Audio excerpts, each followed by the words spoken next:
तो दोस्तों केकेआर ने आईपीएल में हल्ला बोल दिया है और हैदराबाद जिसके सामने इस सीजन जो भी टीम आई वो तहस नहस हुई, लेकिन ऐसी टीम को खदेड़कर किंग खान की टीम ने तीसरी बार आईपीएल ट्रॉफी अपने नाम दर्ज कर ली है। और कमाल की बात तो यह है कि ये तीनों ही ट्रॉफी केकेआर को चेस करते हुए हासिल हुई है और तीनों में ही गौतम गंभीर टीम के साथ जुड़े हुए थे। तो आइए दिखाते हैं आपको कि कैसे भारतीय सरजमी पर विश्व विजेता बनने वाले कप्तान पैट कमिंस का जादू गौतम गंभीर के सामने फीका पड़ गया। इस महाफाइनल मुकाबले में कप्तान कमिंस ने सिर्फ टॉस जीता, इसके अलावा और कुछ भी उनके हक में नहीं रहा, क्योंकि इस सीजन की सबसे दमदार ओपनिंग साझेदारी को पहले ओवर में ही स्टार्क ने एक मैजिकल बॉल डालकर तोड़ा और डिफेंस करने गए भारतीय युवा अभिषेक शर्मा के पास इस गेंद का कोई जवाब नहीं था। और आईपीएल के इतिहास के सबसे महंगे खिलाड़ी मिचेल स्टार्क ने पाई वसूल करके केकेआर को दी। लेकिन विकेट्स गिरने का ये सिलसिला यही नहीं रुकता है और इसके बाद अगले ही ओवर में एसआरएच के दूसरे ओपनर और भारतीय टीम का सबसे बड़े सरदर्द ट्रेविस हेड को वैभव अरोड़ा ने पहली ही गेंद पर कॉट बिहाइंड करवाकर मानो हैदराबाद की कमर ही तोड़ दी। फिर त्रिपाठी और मार्करम ने कुछ ओवर सहम कर तो निकाले, लेकिन मानो आज गौतम गंभीर के पास हैदराबाद के हर एक खिलाड़ी के लिए फुल प्रूफ प्लान था, क्योंकि इसके बाद पहले त्रिपाठी, फिर नीतीश रेड्डी और फिर एडेन मार्करम ने भी अपनी टीम का साथ छोड़ दिया। और कोलकाता के गेंदबाजों ने हैदराबाद के बल्लेबाजों पर ऐसा शिकंजा कसा कि हैदराबाद पूरे ओवर्स तक नहीं खेल पाया और 250 रन यूं ही बना देने वाली टीम महज 113 रनों पर सिमट गई। ये रहा एसआरएच का स्कोर कार्ड, जिसमें से कप्तान कमिंस 24 रन बनाकर हाईएस्ट रन स्कोरर रहे। अभी तक इस मुकाबले में 1% भी हैदराबाद गेम में नहीं दिख रहा था और आज का ये स्कोर आईपीएल फाइनल के 17 सालों के इतिहास का सबसे न्यूनतम स्कोर था। लेकिन हैदराबाद की ओनर काव्या मरन को अभी भी अपनी टीम से उम्मीद थी, क्योंकि उनके पास एक विश्व चैंपियन कप्तान था। लेकिन ये स्कोर इतना कम था कि कप्तान और गेंदबाज चाह कर भी कुछ नहीं कर सकते थे। ऐसे में गुरबाज और सुनील नारायण की ओपनिंग जोड़ी अब मैदान पर थी,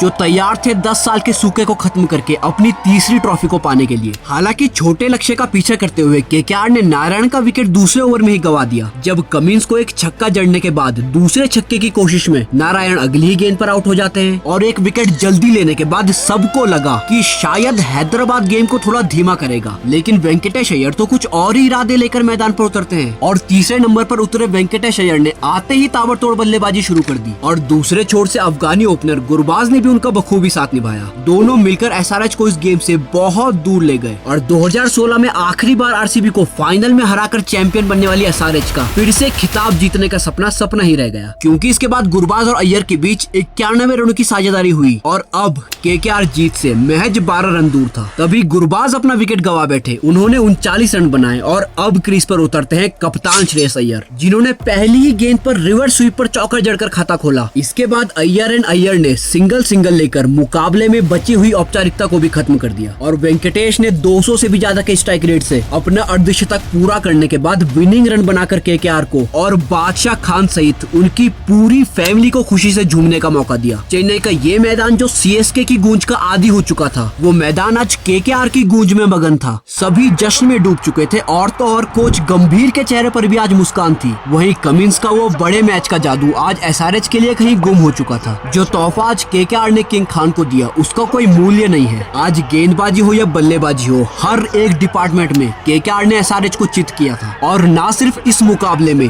बल्कि इस पूरे सीजन में केकेआर सिर्फ 3 मैच हारा। मानो गौतम गंभीर की ये वापसी केकेआर को बहुत रास आ रही हो और जिस तरह गौतम ने केकेआर को 10 साल बाद फिर से चैंपियन बनाया, क्या उसी तरह गंभीर को अगर भारतीय टीम का कोच बना दिया जाए तो क्या वो भारत के वर्ल्ड कप के सूखे को खत्म कर पाएंगे? अपनी राय हमको कमेंट बॉक्स में जरूर बताएं और ऐसे और रोचक वीडियोस के लिए सब्सक्राइब करें हमारे यूट्यूब चैनल क्रिक सागा को।